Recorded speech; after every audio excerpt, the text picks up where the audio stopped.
მაინტერესებს ეს სიზმარია თუ მართლა რაღაც უცნაურ საიდუმლო ოთახში მოვხდი?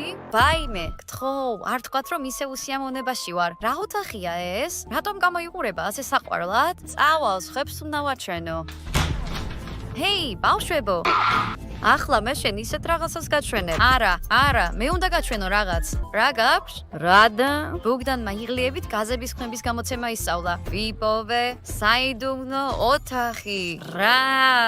შენი ახალი ამბავი გაცილებით საინტერესოა. კარგი რა. უნდა თქვა რომ შენ ხედავ ამას და მე აგავგიჟებულ ვარ.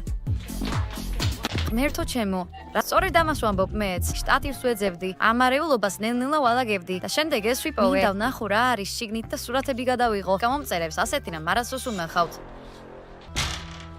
როგორ მოგწონს ეს, ილონ მასკ? კარგი. ანუ ჩვენ მშვიდად ცხოვრობდით სახლში, სადაც კედელში არსებულ საიდუმლო კარში თოჯინების სახლია? რატომ არის ეს კარი დამალული ისე, რომ მისი პოვნა საერთოდ შეუძლებელი იყო ადრე?